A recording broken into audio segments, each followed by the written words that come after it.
नमस्कार दोस्तों। एक बड़ी खबर आई है ईरान से, तेहरान से, कि Pakistani general chief of staff general Munir Tehran पहुंचे हैं।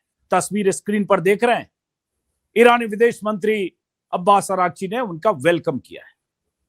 माना जा रहा है कि जनरल मुनीर ट्रंप का संदेश लेकर ईरान पहुंचे हैं और 2 दिन बाद कहा जा रहा है पाकिस्तान में कोई मीटिंग हो सकती है।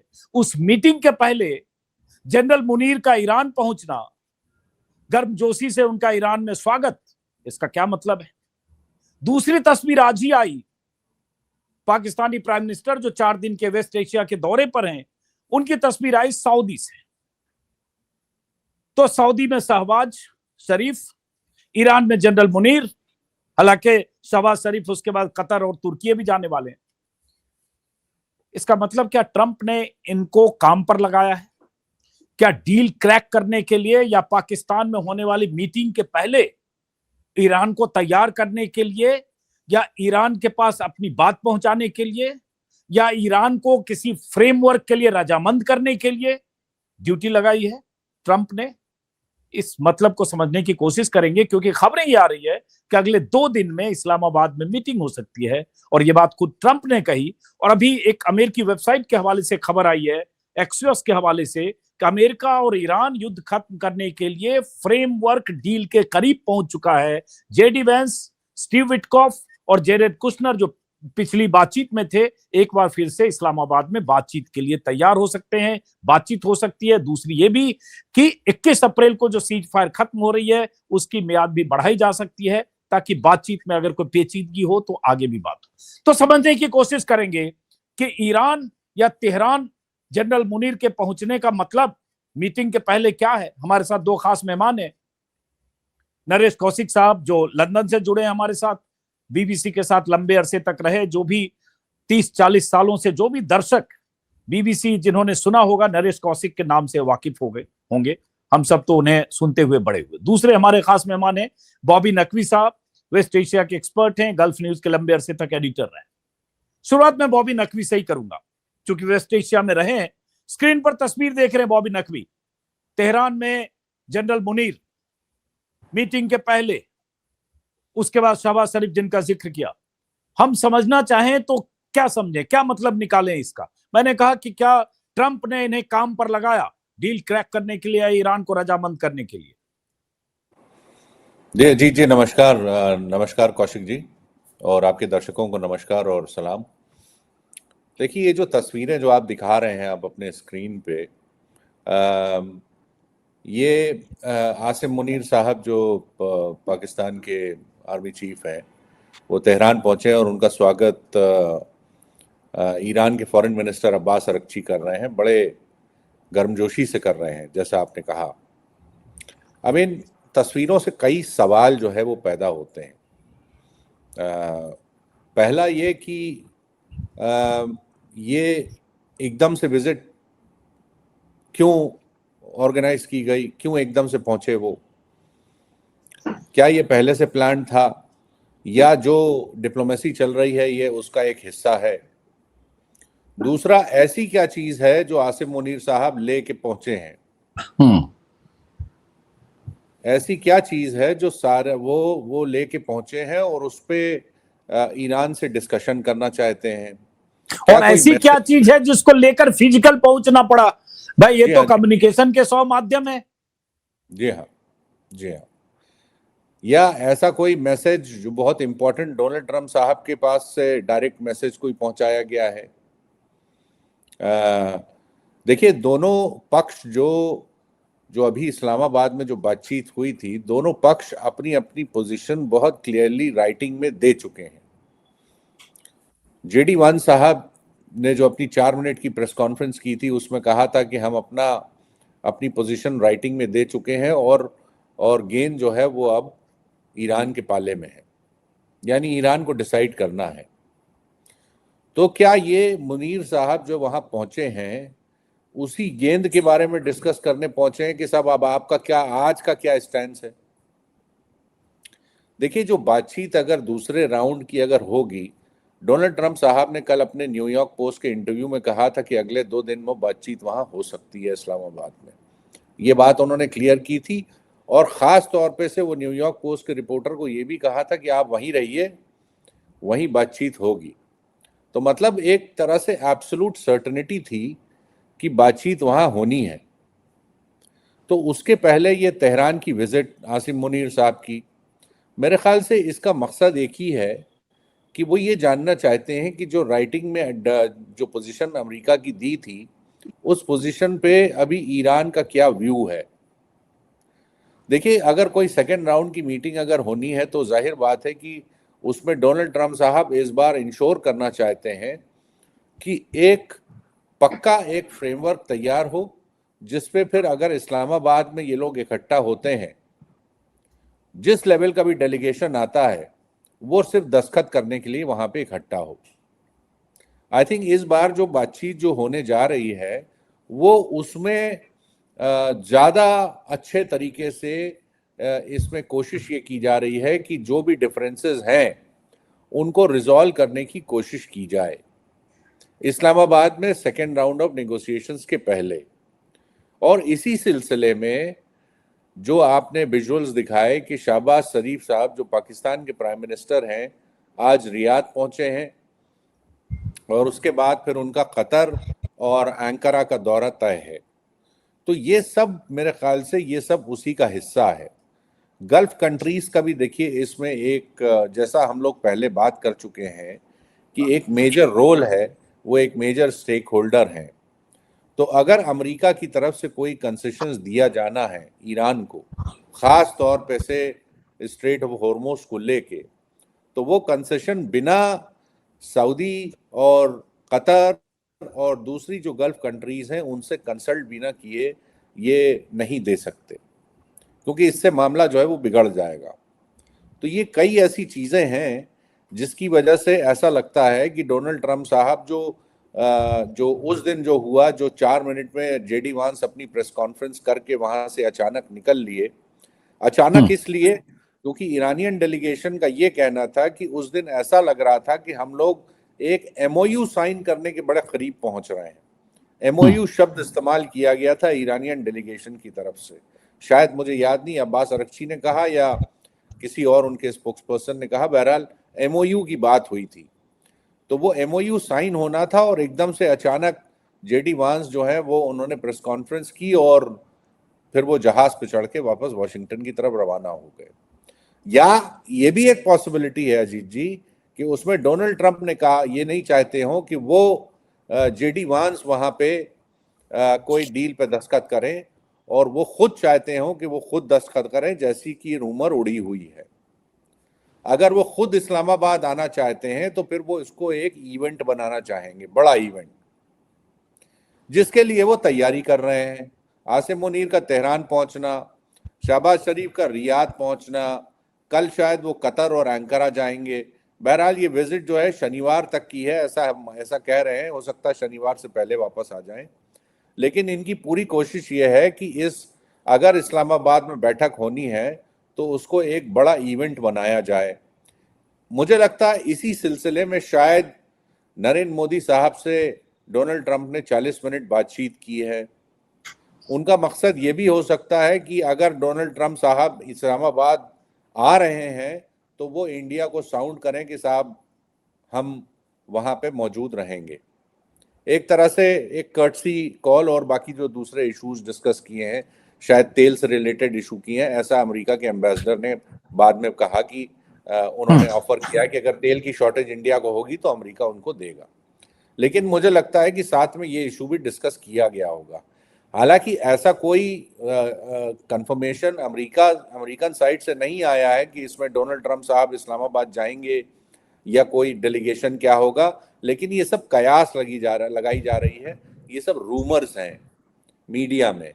तो वो अभी जो रिपोर्टिंग जो हो पाकिस्तानी रही मीडिया में, पाकिस्तान इस तरह, हाँ, कुछ हैंडल से ऐसी बात कल से उड़ाई जा रही है कि ट्रंप खुद आ सकते हैं। उसमें उड़ाया भी गया कि ईरानी प्रेसिडेंट आ सकते हैं, लेकिन मैं कहूंगा ये रूमर ही लगता है। नहीं, रूमर ही है अभी तक। हम इसमें कोई पाकिस्तान की तरफ से भी कोई आधिकारिक तौर पे कोई कुछ कहा नहीं गया है। तो इसको हम लोग रूमर ही कहेंगे। लेकिन बेसिकली ये एक अगर देखा जाए तो ऐसा लगता है कि they want to make sure, the White House administration वो ये इंश्योर करना चाहता है कि जो डील हो उसमें कोई फिर मतलब ऐसी अड़चन ना आए, और एक ऐसी डील हो जो लॉन्ग लास्टिंग हो, ड्यूरेबल हो और एक्सेप्टेबल हो। जी जी एक बार मैं जरा नरेश कौशिक जी से भी लेता हूं, फिर काउंटर हम लोग बात करेंगे। नरेश कौशिक जी, आप कैसे देखते हैं इन मीटिंग्स को, जनरल मुनीर के अचानक पहुंचने को? ट्रंप ने, जैसा कि उन्होंने बताया बॉबी नकवी साहब ने, कि फॉक्स न्यूज से जो भी बात करके कहा, एबीसी न्यूज पर देख रहा हूं, ट्रंप ने कहा next 2 days will be amazing. Amazing तो क्या अमेजिंग होगा, क्या अद्भुत होगा 2 दिन, और उसके बाद ये तस्वीरें आ रही है, आप कैसे देख रहे हैं इसको? नमस्कार अजीत जी। और नकवी जी ने जो बहुत सारी बातें कही हैं, मैं उनसे सहमत हूं। उन्होंने इसको बहुत ही ठीक से विस्तार से इसको समझाया है। मुझे ये लगता है कि फील्ड मार्शल, आप उनको जनरल कह रहे थे, लेकिन वो फील्ड मार्शल है। हमें उनका पद जो है, मैं समझता हूं कि उसका सम्मान करना चाहिए। जी जी, वो तो कल को प्रेसिडेंट भी हो सकते हैं। चलिए जी जी, बिल्कुल बिल्कुल। और वर्चुअल वो जो है डिफैक्टो लीडर तो है ही पाकिस्तान के। सही बात, सही बात। तो मुझे ऐसा लगता है कि ये ट्रंप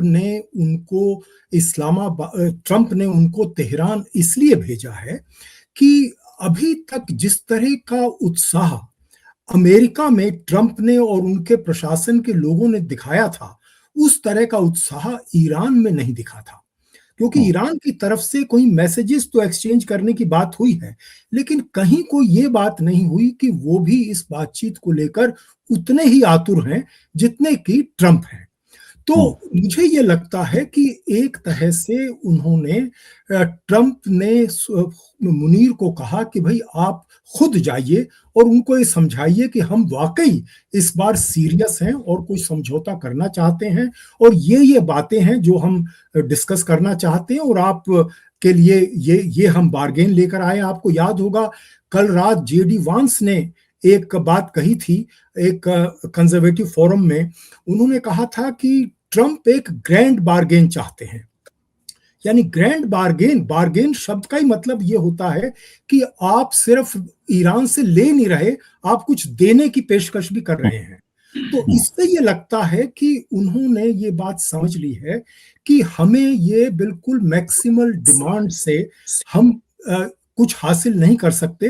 उसमें जेडी वैंस ने उसमें एक बात ये भी कही कि सिर्फ न्यूक प्रोग्राम छोड़ दें, कमिटमेंट करें तो ईरान को हम बहुत समृद्ध कर देंगे। मुझे एग्जैक्टली याद नहीं है, लेकिन उनका मतलब ये भी था, फाइनेंशियली हम बहुत साउंड और बेहतर करेंगे ईरान को।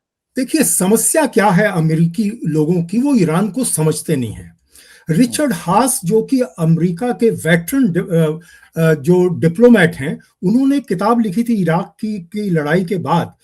2 लड़ाइयां जो हुई थी वहां पर 2001 और वो फर्स्ट वर्ल्ड वॉर और फर्स्ट इराक वॉर जो जॉर्ज डब्ल्यू बुश के फादर ने लड़ी थी, और उनके बेटे ने जो 2003 में सद्दाम हुसैन को जिससे बरी किया था। उसमें उन्होंने जो सबसे इंपॉर्टेंट बात, एक किताब उन्होंने लिखी थी जिसमें उन्होंने कही थी कि आप उस जगह लड़ाई मत लड़िए जिस देश को आप समझते नहीं हैं। तो मुझे ऐसा लगता है कि आज भी ट्रंप और उनके साथी ईरान को समझते नहीं हैं। उन्हें यह लगता है कि हम ईरान को कुछ जो है कुछ सौदा ऐसा दे देंगे, कुछ उनको कह देंगे कि भाई आपको कुछ हमने पैसे दे दिए, आपको बहुत ही ज्यादा माला माल कर देंगे। लेकिन जो ईरान चाहता है, वो ईरान चाहता है कि एक सम्मान, ईरान चाहता है इज्जत, ईरान चाहता है कि उसको बराबरी के तौर पर ट्रीट किया जाए, जो अभी तक ट्रंप नहीं कर रहे थे, जो अब ये लग रहा है कि अब वो इस पर थोड़ा सा झुके हैं। दूसरी बात जो आपने कही कि जो वहां शहबाज शरीफ जो खाड़ी के देशों का जो दौरा कर रहे हैं, वो जैसा कि नकवी जी ने कहा, वो दरअसल इन देशों को आश्वस्त करना चाहते हैं कि हम कोई ऐसा फैसला नहीं करेंगे। वो भी अमेरिका की तरफ से आश्वस्त थी, क्योंकि पाकिस्तान क्या आश्वासन देगा।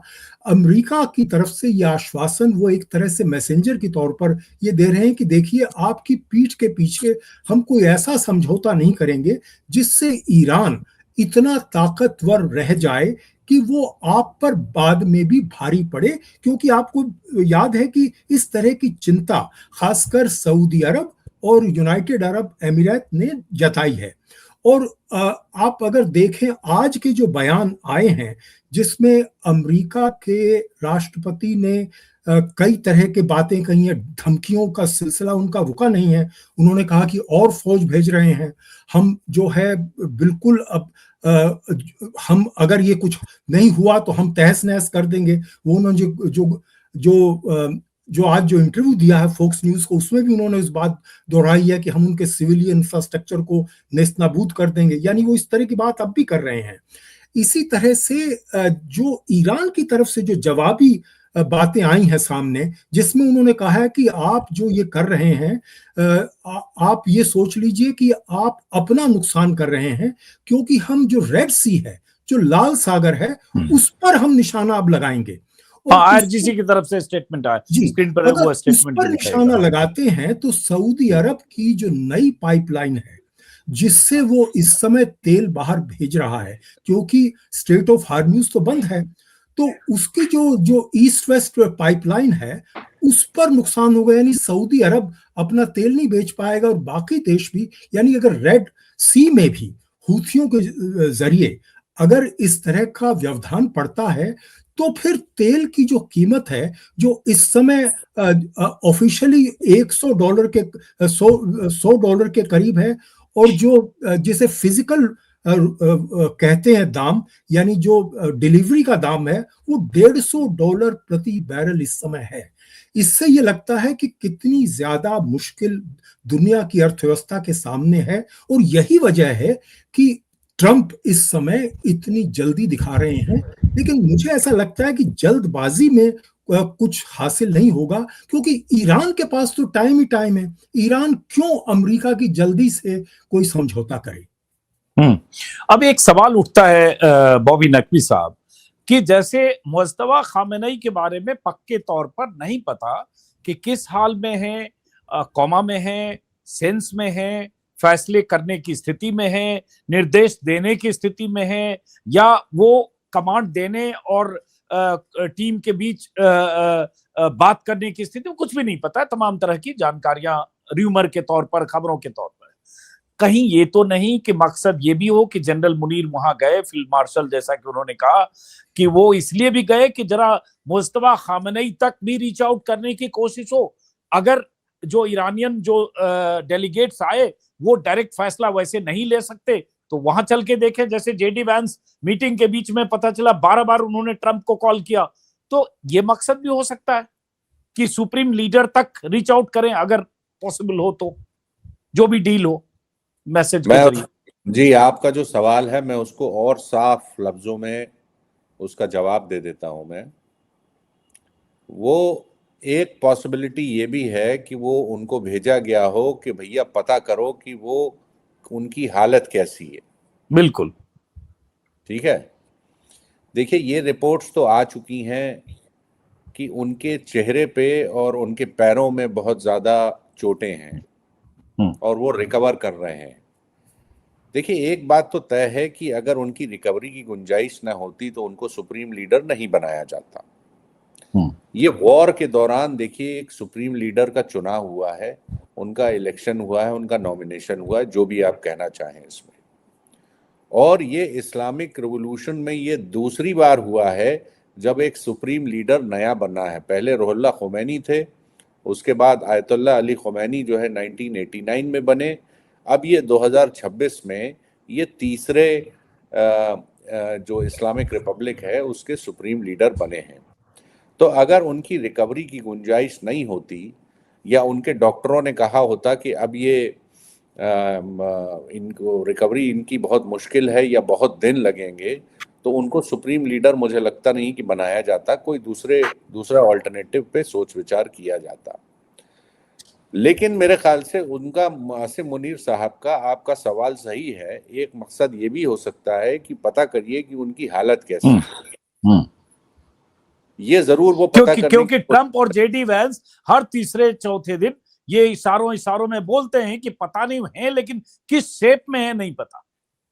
जी हाँ, और ये भी दूसरा ये कि वो उनके वेयर अबाउट्स कहाँ है, क्या वो तेहरान में है, क्या वो मॉस्को में है, या कहीं और है। कुंभ में कहा जा रहा है कि वहां कहीं इलाज चल रहा है। हाँ जी हाँ, तो ये सारी चीजें देखिए, उनका मकसद यही है कि जाके समझना कि भाई ईरानियन जो पॉइंट ऑफ व्यू है, ईरानियन पोजीशन अभी क्या है। वो जाहिर बात है कि जो ईरान की जो एक पोजीशन तो वो होती है जो उनके स्पोक्स पर्सन बोलते हैं या उनके जो स्टेटमेंट्स इशू होते हैं, मगर एक पोजीशन वो भी होती है जो अंदर डिस्कशन हो रहा होता है, सीरियस डिस्कशन पॉसिबिलिटीज पे। तो आसिम मुनीर साहब को ये मेरे ख्याल से ये काम दिया गया है कि भैया पता करो कि बात अगर करना चाहते हैं तो उनकी पोजीशन अभी क्या है, क्या करना चाहेंगे, अगर ऐसा हुआ तो क्या उनका जवाब होगा, वैसा हुआ तो क्या। तभी ये मेरे ख्याल से ये कुछ डेट वेट फाइनलाइज हो पाएगी। डेलीगेशन भी उसी हिसाब से मेरे ख्याल से ये तैयार, जितना बड़ा डेलीगेशन होगा।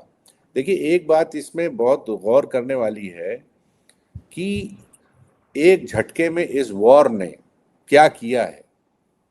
28 फरवरी की जंग के पहले अमेरिकन जो है वो ईरानियन इस्लामिक रिपब्लिक को कभी सीरियसली नहीं लेता था। उनसे बातचीत करने के लिए वो एक स्टीव विटकॉफ जो एक प्रॉपर्टी का डीलर है, और जेरेड कुशनर जो उनके दामाद कम फिक्सर ज़्यादा हैं, उनको भेजा जाता था। फिर 28 फरवरी के बाद क्या हुआ कि जो बातचीत हुई, पहली बार वाइस प्रेसिडेंट को भेजा गया, वो भी थर्ड कंट्री में, वो भी ईरान के नेबरहुड में। तो आप उनका दर्जा तो देखिए, उनको सीधे आप टेबल पे तो खुद ही आप बैठा चुके हैं। अब इसके बाद फिर एक ही जो है पायदान बचता है कि डोनाल्ड ट्रंप साहब जो है वो खुद आके फिर इस डील को क्लोज करें। तो ये जो रूमर्स उड़ रही हैं इनमें कुछ दम भी हो सकता है, लेकिन हम देखेंगे, हम अभी इसको रूमर ही मान रहे हैं। तो जैसा जो आपका जो सवाल था वो सही है, अंदाजा आपका सही है कि मुनीर साहब सब ये जानना चाहते हैं कि भाई डिसीजन मेकिंग अथॉरिटी कौन है। सुप्रीम लीडर साहब अभी भी बिस्तर पे हैं या अस्पताल में हैं या घर पे रिकवरी कर रहे हैं, उनसे डिसीजन मेकिंग कैसी कराई जा रही है। अब या जैसे नहीं, ईरान, जब ईरानी डेलीगेशन इस्लामाबाद में था 71 लोग, जिसमें स्पीकर गलीवाफ और विदेश मंत्री थे, वो बीच में बात कर रहे थे, तो किससे बात कर रहे थे? कहा गया कि आईआरजीसी के और लीडर्स हैं, कमांडर्स हैं, जो ऑब्वियसली इजराइल अमेरिका के टारगेट पर होंगे। वो कौन है जो डिसीजन मेकिंग है? तो ये एक गेस करने, जज करने भी गए होंगे। जी जी हाँ। अब उसमें मुझे कोई ऐसी बहुत खराब चीज नहीं इसमें लगती है कि अगर डोनाल्ड ट्रंप साहब अपने एडवर्सरी को के बारे में और जानने की कोशिश कर रहे हैं कि भाई डिसीजन मेकिंग कैसी हो रही है, कौन डिसाइड कर रहा है, व्यू पॉइंट क्या है, तो मतलब ये कि कम से कम एक सिंसियर एक कोशिश हो रही है कि अगला जो राउंड हो उसमें कुछ हमें कामयाबी मिले। उसमें मुझे कोई खराबी नजर नहीं आती है। मतलब knowing, despite the fact that we know कि डोनाल्ड ट्रंप साहब किस तरह के आदमी हैं, 2 बार धोखे दे चुके हैं ईरान को, उनकी बात पे यकीन करना, वो सुबह कुछ कहते हैं, दोपहर में कुछ कहते हैं, शाम तक बिल्कुल पलट देते हैं अपनी बात को। इन सब के बावजूद उनकी क्या है कि दिक्कत यह है कि उनको किसी न किसी तरह ये जंग को ख़त्म करना है, स्ट्रेट ऑफ हॉर्मुज को खोलना है, ये इनकी प्रायोरिटी है। तो उसके लिए वो सारी कोशिशें कर रहे हैं। जी अब आखिरी सवाल एक एक नरेश कौशिक जी आपसे, तो क्या लगता है कि 2 दिन बाद मीटिंग होती है या 3 दिन बाद या जब भी होती है, क्या डील ये क्रैक हो जाएगी? और हो जाएगी तो जिन 3 मुद्दों पर पेच फंसा था, straight of Hormuz, free navigation के लिए खोलना, न्यूक्लियर प्रोग्राम जो था ईरान का उसको सस्पेंड करना, और जो एनरिच्ड 1000 पाउंड का न्यूक्लियर है 60% एनरिच्ड, उसको या तो अमेरिका को दे या किसी और देश को दे, और तीसरा जो उनके जो फ्रीज एसेट हैं उसको अनफ्रीज करना। 3 बड़े मुद्दे लगे थे कि हैं। तो इसमें आज भी अगर मैं समझने की कोशिश करूं तो ईरानियन उस बात पर कायम है, फ्लेक्सिबल नहीं दिख रहे हैं। लेकिन अब डील होगी तो क्या रास्ता हो सकता है? लगता है कोई पॉजिटिव दिख रहा है? देखिए, अगर आपको कोई सच में डील करनी है तो आपको ईरान का सबसे पहले विश्वास जीतना होगा। और इस समय जो सबसे बड़ी चीज ईरान के लिए जो हो रही है, जो इजराइल अब भी लेबनान में हिजबुल्ला और शियाओं को जिस तरह से मार रहा है, 1/3 आबादी लेबनान की शिया है जो हिजबुल्ला का समर्थन करते हैं, और हिजबुल्ला को अमेरिकी लोग भले ही आतंकवादी संगठन माने, लेकिन वो एक राजनीतिक संगठन भी है और मिलिट्री भी है, वो राजनीतिक पार्टी भी है। तो आपने इजराइल पर अभी तक ये दबाव नहीं डाला कि आप वहां पर एक युद्ध विराम लागू करें। तो अगर आप वहां अब कुछ नहीं कर पा रहे हैं तो ईरान का विश्वास जीतना मुझे आज की स्थिति में मुश्किल लगता है। आप देखिए, ईरान ने अभी तक सिर्फ 2 बार समझौते किए हैं। एक बार तो 1988 में जो 1988 2000 जी हाँ, जो उन्होंने जो किया था 1980 से 1988 की जो लड़ाई थी इराक के साथ, जो ईरान, उसमें जो उन्होंने लड़ाई रोकने के लिए जो समझौता किया था, एक समझौता तो वो किया था 1988 में। उसके बाद उन्होंने 2015 में जो ओबामा के साथ, जो अमेरिका और ओबामा और जो बाकी देशों के साथ मिलकर जो JCPO जिसे वो कहते हैं, POA, वो समझौता किया था। उन दोनों समझौतों में काफी समय लगा था। इतनी जल्दी से उन्होंने कोई समझौता ईरानी लोग नहीं करते हैं। और आपने अभी जो बात की मुश्तबा से क्या वो मिल पाएंगे, मुझे लगता है कि अब भी वो ईरान को समझे नहीं है। ईरान जो है मास्टर टेक्नीशियन है, वो क्यों मिलवाएंगे भाई? वो नहीं समझते क्या इस चीज को कि ये शहबाज, ये जो मुनीर हैं, फील्ड मार्शल मुनीर, ये वही हैं जिन्होंने व्हाइट हाउस में जाकर ईरान के बारे में सब कुछ बताया था और बड़ा पब्लिकली व्हाइट हाउस से ट्रंप ने कहा था कि जितना मुनीर को ईरान के बारे में जानकारी है तो मुझे भी नहीं थी, तो किसी को पता नहीं है, तो बहुत अच्छे आदमी है हमारे लिए। तो ईरान जो है अब पाकिस्तान पर पूरी तरह से भरोसा नहीं करता, तो मुझे नहीं लगता कि वो इनको दिखाएंगे। और जो आखिरी बात जो आपने जो कहा कि ट्रंप क्या खुद आ सकते हैं, मुझे उस पर डाउट है। उसकी वजह ये देखिए, ट्रंप करने को तो कुछ भी कर सकते हैं। ट्रंप को आप जिस तरह से वो बदलते हैं, जैसा नकवी जी कह रहे थे कि वो उनको खुद नहीं पता वो कल क्या करेंगे, सच बात ये है। तो लेकिन वो इतना बड़ा रिस्क नहीं लेंगे कि ऐसी स्थिति में जब आपको पता नहीं है कि ईरान वाकई कुछ मानेगा कि नहीं करने के लिए, या तो आप ये मान के जाएं कि कुछ भी वो कहेगा हम मान लेंगे और उसको अपनी विक्ट्री जो है घोषित कर देंगे, जो कर सकते हैं, मतलब ट्रंप कुछ भी कर सकते हैं। लेकिन मुझे ऐसा लगता है कि अगर उन्होंने अपने देश में या पश्चिमी जगत में लोगों को ये बताना है या इजराइल को ये समझाना है कि हमने ये लड़ाई में कुछ प्रगति हासिल की है, कुछ जीता है हमने, तो वो खुद ऐसा रिस्क लेने नहीं जाएंगे। हो सकता है कि इस बार वो, जिसकी आलोचना हुई थी कि उन्होंने पिछले शनिवार उन्होंने अपने फॉरेन सेक्रेटरी को नहीं भेजा था, सेक्रेटरी ऑफ स्टेट को नहीं भेजा था, उनको हो सकता है भेज दें इस बार, लेकिन मुझे डाउट है कि वो खुद जाएंगे। जी, अब आखिरी सवाल बॉबी नकवी जी, क्या लगता है डील क्रैक हो जाएगी पाकिस्तान की इस जिस तरह से पेशबंदी हुई जनरल मुनीर का वहां पहुंचना और जो भी हो रहा है उसको देखते हुए? देखिए, मैं पहले भी इस बारे में कमेंट कर चुका हूं कि जो न्यूक्लियर की जो पोजीशन है ईरान की, जो 28 फरवरी की, मैं बार बार इस नंबर को, इस डेट को मैं मेंशन करता हूं क्योंकि ये डेट बहुत इंपॉर्टेंट है। जो ईरान की जो 28 फरवरी की जो पहले की जो पोजीशन है न्यूक्लियर प्रोग्राम पे, यानी 28 फरवरी को जब तक आयतुल्लाह अली ख़ुमैनी और उनकी जो लीडरशिप जब तक जिंदा थी, वो पहले की जो पोजीशन है वो बड़ी फ्लेक्सिबल थी। उन्होंने हम लोग ये जानते हैं कि 2015 में जो कमिटमेंट दिया था JCPOA में, डील में जो बैरक ओबामा से साइन की थी, उसमें उन्होंने 3.67% का कमिटमेंट दिया था यूरेनियम इनरिचमेंट का।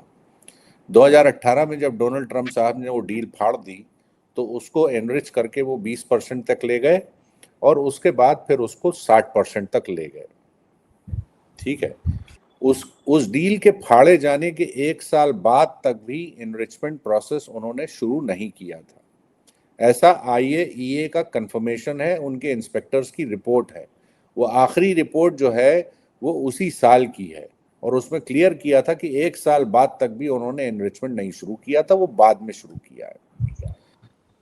अब सवाल यहाँ पे ये है कि क्या आज का जो रजीम है, मुश्तबा खमैनी साहब जो हैं या उनकी जो टीम है, क्या वो ये पोजीशन ले सकती है कि जो आपने डील साइन की थी जिनसे, वो तो सब उनको आपने अल्लाह को प्यारा कर दिया, वो तो सब मार डाला उन लोगों को, अब नई बात होगी।